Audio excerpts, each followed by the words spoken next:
जी तो दोस्तों, काफ़ी ज़्यादा दफ़ा मैंने आपको एक चीज़ डिस्कस की है और वो ये की है कि इंडियन नेवी जो है वो बहुत ज़्यादा पायरेसी के हवाले से इंडियन ओशन रीजन और इस खित्ते में ऑपरेट कर रही है। आज भी पता चला है कि इंडियन नेवी ने बांग्लादेश की जो एक बांग्लादेश फ्लैग्ड वेसल, यानी कि उसके ऊपर बांग्लादेश का झंडा लगा हुआ था, उसे सोमालिया की कोस्ट के करीब जो है वो बचाया है।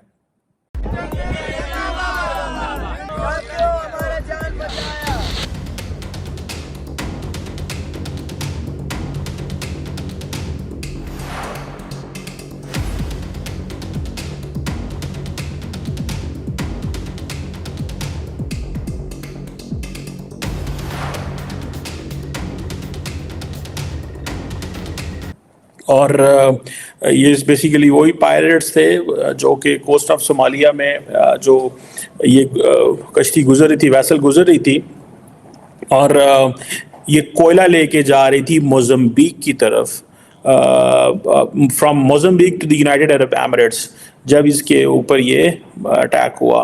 और कहा यह जाता है कि जो इंडियन नेवी का मिशन जो है वो डिप्लॉयड था यहाँ पे, और उन्होंने एक डिस्ट्रेस कॉल को आंसर किया और वो वहाँ पे पहुँचे। जो हमारे जनरल रिटायर होते हैं, चीफ ऑफ आर्मी स्टाफ, वो बाहर क्यों चले जाते हैं? उनके बाहर जजीरे क्यों होते हैं? उनके बाहर 100, 150, 200 ब्रांचेस होती हैं, अपने मतलब फूड चेन होते हैं। उसकी क्या रीजन है? बिजनेस नहीं, आपके पास कोई प्रूफ है, कोई सबूत है कि किसी जनरल का कोई जजीरा है? हाँ। या किसी जनरल के पास कोई फूड चेन है? अगर उन्होंने एक डिस्ट्रेस कॉल को आंसर किया और वो वहाँ पे पहुँचे, और इंडियन नेवी जो है वो कहते हैं जी कि उन्होंने इमीडिएटली वॉरशिप डिप्लॉय किए। इंडियन नेवी ने वॉरशिप जो कि लॉन्ग रेंज मैरीटाइम पेट्रोल थी, उसको इसे LRMP बोलते हैं, इसको डिप्लॉय किया और इन्होंने कम्युनिकेशन बिल्ड की और वो सारा। एंड इस वक्त आप देखेंगे कि मैरीटाइम सिक्योरिटी ऑपरेशंस के अंदर India is very active, effective and getting into the major जितने भी ऑपरेशंस होते हैं उसमें अपना रोल प्ले कर रहा है। जीत तो नहीं, वो तो उसकी पावर है। पावर है कि मतलब अगर उसकी बिजनेस पावर है तो अगर जीत तो लाजमी बात है उसकी है, वो कर सकते हैं। तो वो तो ये तो सिर्फ कतर है, कहीं और से भी कर सकते हैं। तो अपने लोगों को प्रायोरिटी देता है, वही डेमोक्रेटिक पर्सन है, वही डेमोक्रेसी चला। शायद इस वजह से नरेंद्र मोदी की बड़ी पॉपुलैरिटी है कि वो कौम के लिए लड़ते हैं। कौम के लिए लड़ते हैं, अपने खजाने के लिए लड़ते हैं, अपने लोगों के लिए लड़ते हैं। अपने आप को जब आप पर्सनली फील करते हैं ना कि मैं स्ट्रांग हूँ, तो आप फैसले लेते हैं। अगर आप अभी बात करेंगे जनरल आसिम सलीम बाजवा की कि जनाब पापा जॉन जोन का है, हाँ। वो कोई ऑथेंटिक कोई डॉक्यूमेंटिक प्रूफ है आपके पास? जनरल कियानी साहब के मतलब लोगों ने एक वेव क्रिएट कर दी जनाब, उनके ऑस्ट्रेलिया में फार्म हाउस है, किधर है दिखाएं। अच्छा, लेट्स सपोज मैं कितना बड़ा दायरा पाकिस्तान का आर्मी, उसके अगेंस्ट सोशल मीडिया पे मुझे बताइए, मुझे बार-बार बात घुमा के आर्मी की साइड पे क्यों आते हैं? आप कहते हैं आर्मी के मतलब आप ही बात मैं तो आप देखे, हम तो मुहब्बे वतन पाकिस्तान, तो मैं भी मुहब्बे वतन हूं। हम तो कहेंगे हम अपनी आर्मी को इन लेवल्स पे, इन हालात पे क्यों गलत हैं? ये देखिए, मैंने तो ग्रीन शर्ट पहनी है, मैं आपसे ज्यादा मुहब्बे वतन हूं।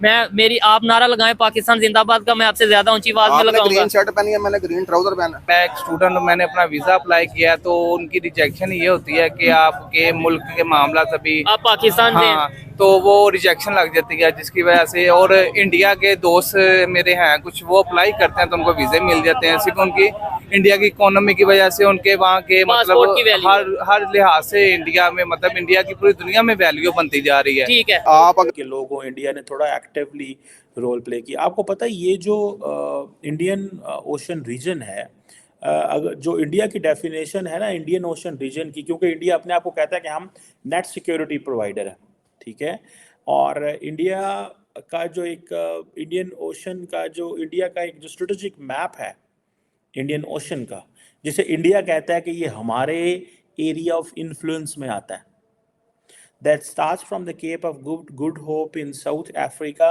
and it reaches till Australia. India ने अपना, एंड देन इवन के जो शिप जो है स्ट्रेट ऑफ मलाका से ये इंडोनेशिया एंड देन ऊपर कोरिया जापान तक जाते हैं वो भी, and then Strait of Hormuz, Gulf of Aden, ये जितने इलाके हैं, एंड देन नीचे साउथ पोल से आगे ऊपर जारी बात है, कुछ आइलैंड है, एम्स्टर्डम आइलैंड है, एक क्रेस्ट आइलैंड्स हैं, प्रिंस एडवर्ड आइलैंड्स हैं, ये बहुत नीचे, केप ऑफ गुड होप यानी कि साउथ अफ्रीका से भी कुछ नीचे आइलैंड्स हैं छोटे छोटे। इंडिया कहता है जी ये सारा हमारा इलाका है और हम इसे इंडियन ओशन रीजन कहते हैं। और जो जिसे कहते हैं ना इंडियन ओशन इनिशिएटिव जो उन्होंने लिया हुआ है कि इंडिया बेसिकली एक डेटा ड्रिवन अंडरस्टैंडिंग जो है वो अडॉप्ट कर रहा है कि इंडियन ओशन के अंदर इकोनॉमिक, पॉलिटिकल, मिलिट्री और इसके जो जोग्राफिकल फीचर्स हैं उसको वो समझ रहे हैं, उसके ऊपर काम कर रहे हैं और वो कंटिन्यूसली एक ही बात कर रहे हैं कि भाई इस ये जो रीजन है इसमें आप देखें कि जो 2/3 ऑफ वर्ल्ड्स ऑयल शिपमेंट है, फिर जो मेजर ग्लोबल एक्सेस है फूड को, जो प्रीशियस मेटल्स हैं, एनर्जी रिसोर्सेज हैं। सो आप इसको ये देख लें कि कहाँ पे अफ्रीका की ईस्टर्न कोस्ट से शुरू होना, केप ऑफ गुड होप ये जो इलाका है वहाँ से शुरू होना और वेस्टर्न कोस्ट तक, ठीक है जी, ये जो है तकरीबन कहा जाता है कि 39 नेशंस हैं विद 2.4 बिलियन पीपल है, जिसमें लार्जली तो इंडिया और चाइना के ही अपने लोग हैं, लेकिन बाकी ममालिक भी इसमें आते हैं। सो इसीलिए इंडियन ओशन की जो ये consider India navy considers them as critical waterways, ठीक है जी। और वो कहते हैं कि पहले ये जो इंडियन ओशन रीजन था that was studied by the westerns, जो वेस्टर्न वर्ल्ड है वो इसको स्टडी करती थी और अपनी मर्ज़ी से चीज़ें उसके ऊपर करती थी। अब इंडिया जो है उसने अपनी मर्ज़ी से यहाँ पे वो चीज़ें स्टडी करते हैं। इस खित्ते के अंदर वो कहते हैं कि जो ट्रेडिशनल प्लेयर्स हैं वो ज़ाहिर बात है चाइना है, सऊदी अरेबिया है, यूनाइटेड अरब एमिरेट्स है, इवन के वो समझते हैं टर्की, इवन के Turkey and Malaysia, Turkey and Russia जो है वो भी समझते हैं कि इस खित्ते में इम्पॉर्टेंट प्लेयर्स हैं। सो इंडिया अपना इन नए प्लेयर्स को वेलकम करता है और जो ट्रेडिशनल प्लेयर्स हैं जैसे अमेरिका, फ्रांस, ऑस्ट्रेलिया, यूके वगैरह, ये ट्रेडिशनल प्लेयर्स हैं और नए players as a mentioned earlier UAE, Saudi Arabia और टर्की और रशिया, ये सारे के सारे नए प्लेयर्स हैं। हाँ, तो मतलब आप देखें और उसके जो बिजनेस है, उसके जो इकॉनमी है वो कहाँ पहुँच गई, वो कहाँ से कहाँ पहुँच गई, नंबर पे है, नंबर पे है। और हम तो मेरे ख्याल में बहुत नीचे हैं उसके मुकाबले में। तो हम इसके साथ कंपैरिजन क्यों करें? हम तो फिर कंपैरिजन तो इस बेस में नहीं कर सकते, फिर पॉलिसीज़ तो बहुत दूर की बात है। इस वक्त कमज़ोर है और इंडिया इस वक्त बहुत ऊपर जा रहा है, बहुत एक्चुअली उनकी इकॉनमी आप देख लें, उनकी आप जो पैसा उनका देख लें, अब उनका सर सवाल ये पैदा होता है कि वो इतना आगे जा रहा है और हम पीछे जा रहे हैं, या तो होते उनके बराबर चलते या उनसे बेहतर चलते।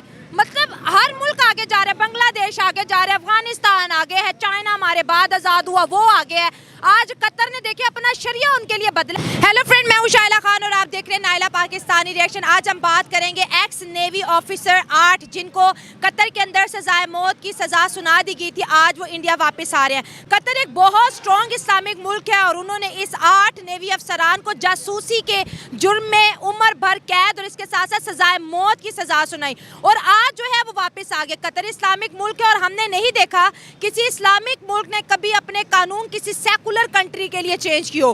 कतर ने ये क्यों किया? हम मानते हैं कि भारत कतर से जो है LNG खरीदता है, 40 से 45% डील करता है। वो डील जैसे ही भारत ने कैंसिल की, उन्होंने अपने सारे कानून चेंज किए और फटाफट उनको इंडिया वापस भेज दिया कि भाई आप हमारे साथ डीलें ख़त्म ना करो।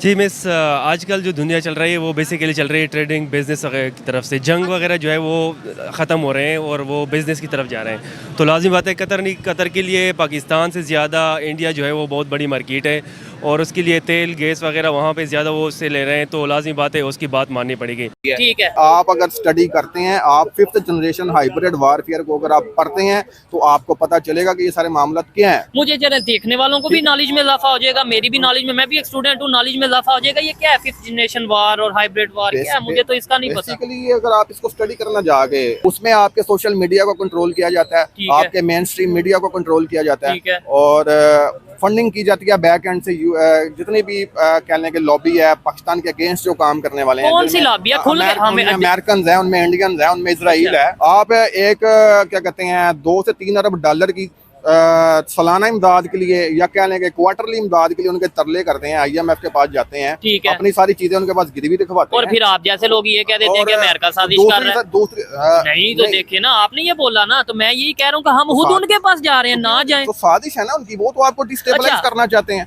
वो तो चाहते हैं कि आप डिस्टेबलाइज हो। उसकी आपको नहीं लगता खाली IMF पैसे ही ना दे हमें तो हम वैसे ही डिस्टेबलाइज हो जाएंगे, तो उन्हें साजिश करने की क्या जरूरत है? मैरंग बलोच क्या थी? मैरंग बलोच को इतनी हाइप क्रिएट करने वाला, देने वाला, ये हाइप बनाने वाला कौन है? बैकएंड पे सारी इंडियन लॉबी है। अच्छा, तो वो हम क्यों नहीं विद प्रूफ? आपने बोला ना कोई भी बात है वो विद प्रूफ करनी चाहिए। बलूचिस्तान में मुझे बताया कि जितनी भी इस वक्त बेरोनी साजिश हो रही है वो कौन है बैकएंड पे? बलूचिस्तान में क्यों? अगर लेट्स सपोज लॉबी चल रही है सर, अगर लेट्स सपोज बलूचिस्तान में हो रही है और इंडियन कर रहे हैं, वो पंजाब में क्यों नहीं कर रहे? पर्वत से यूं उतरे बादल जैसे आंचल ढल के, और इस पल में कोई नहीं है, बस एक मैं हूँ, बस एक तुम हो, कुछ ना कहो। चले जी, आपको कुछ नहीं कहते। और देखने वाले देखने वाले इन्हें पॉइंट जरूर दें। आउट ऑफ 10 इनके कितने पॉइंट बनते हैं? 5, 6, 7, 8?